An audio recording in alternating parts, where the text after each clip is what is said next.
ഈ കഴിഞ്ഞ മാസം ജമ്മുവിൽ വെച്ച് ഇതിൻ്റെ 9ാമത്തെ നാഷണൽ ഗെയിംസ് നടക്കുകയുണ്ടായി. അതിൽ കേരളത്തിൽ നിന്ന് ഒരു 11 ടീം പോയി പങ്കെടുക്കുന്നത്. ആദ്യമായിട്ടാണ് കേരളത്തെ പ്രതികരിച്ചൊരു ടീമായിട്ട് പോയി പങ്കെടുക്കുന്നത്. സീനിയർ കാറ്റഗറിയിൽ ഓവറോൾ 3rd നമുക്ക് നേടാൻ പറ്റിയിട്ടുണ്ട് ഫസ്റ്റ് അറ്റംപ്റ്റിൽ തന്നെ. ഇവർ രണ്ടുപേരും 60+ മെൻസ് ഡബിൾസിൽ മെഡൽ നേടിയവരാണ്. അദ്ദേഹത്തിന് സിംഗിൾസിൽ സ്വർണ്ണ മെഡലും 2 പേർക്കും ഡബിൾസിൽ ബ്രോൺസ് മെഡലും നേടാൻ പറ്റിയിട്ടുണ്ട്. ടെന്നീസ് പോലെയുള്ള ബാഡ്മിൻ്റൺ പോലെയുള്ള ഒരു സ്പോർട്ട് ഐറ്റമാണ് പിക്കിൾ ബോൾ. അതിനുപയോഗിക്കുന്ന പാഡിലാണിത്. അതിനുപയോഗിക്കുന്ന പ്ലാസ്റ്റിക് പന്താണിത്. കണ്ടിട്ടുണ്ടാവുന്ന വരുന്നു. ഇത് 1965 മുതൽ അമേരിക്കയിൽ തുടങ്ങിയ ഒരു ഗെയിമാണിത്. ടെന്നീസ് പോലെ, ബാഡ്മിൻ്റൺ പോലെ, ടേബിൾ ടെന്നീസ് പോലെ ആൾക്കാർക്ക് പെട്ടെന്ന് പഠിച്ചെടുക്കാൻ പറ്റുന്ന ഒരു ഗെയിം. മറ്റുള്ളതിനെ പോലെ കാര്യമായിട്ടൊരു സ്റ്റീപ്പ് ലേണിംഗ് കർവില്ല, പെട്ടെന്ന് പഠിച്ചെടുക്കാം. അതുപോലെ തന്നെ ഇത് ശാരീരിക ആരോഗ്യത്തിനും വളരെ ഉത്തമമാണ്. കാർഡിയോ പരമായിട്ടുള്ള എല്ലാ എക്സസൈസിനും ബെസ്റ്റാണ്. കേരളത്തിൽ നിന്ന് ആദ്യമായിട്ടാണ് ഇത്രയും വലിയ ഒരു നേട്ടം നമുക്ക് നേടാൻ കഴിയുന്നത്. ടേബിൾ ടെന്നീസ് പോലെയാണ് കളിക്കുന്നത്. ഇതിപ്പോൾ ടേബിൾ ടെന്നീസിൻ്റെ പാഡിലല്ലല്ലോ, അതിനേക്കാളും വലിപ്പം കൂടുതലാണ്. ഇതിന് റബ്ബർ സർഫസ് അല്ല ഉള്ളത്. പക്ഷേ ശരിക്കും ടെന്നീസ് കളിക്കുന്ന പോലെ സർഫസിലാണ് കളിക്കുന്നത്. ടെന്നീസ് പോലെ തന്നെ നെറ്റ് വെച്ചിട്ടാണ് കളിക്കുന്നത്.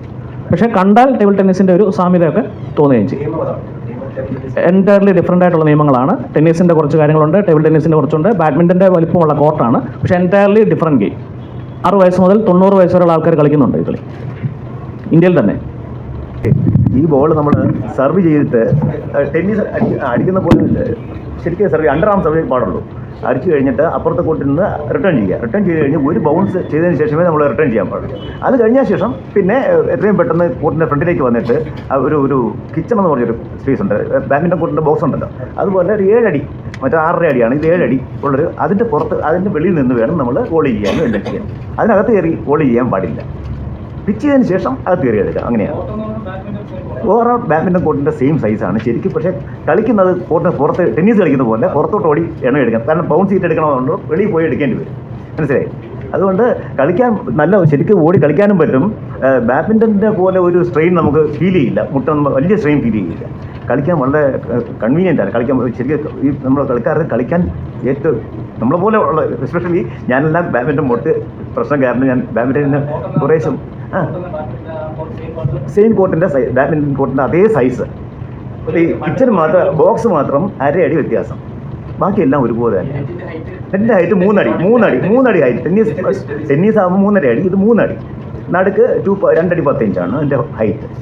മനസ്സിലായി? അങ്ങനെയാണ് കളിക്കുന്നത്.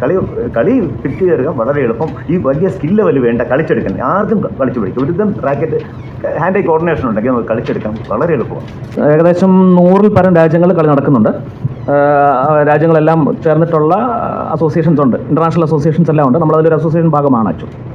ഒളിമ്പിക്സിൽ പങ്കെടുപ്പിക്കാനുള്ള ശ്രമങ്ങൾ നടക്കുന്നു. ആദ്യമായിട്ടാണ് കേരള ടീം പങ്കെടുക്കുന്നതെങ്കിൽ പോലും ഇത്രയും നല്ലൊരു നേട്ടം കൈവരിക്കാൻ സാധിച്ചതുകൊണ്ട് ഞങ്ങളൊരു ഡിമാൻഡ് ഓൾ ഇന്ത്യ അസോസിയേഷൻ മുമ്പിൽ വെച്ചിരുന്നു. നെക്സ്റ്റ് നാഷണൽസ് കേരളത്തിന് തരണം എന്നുള്ളത്.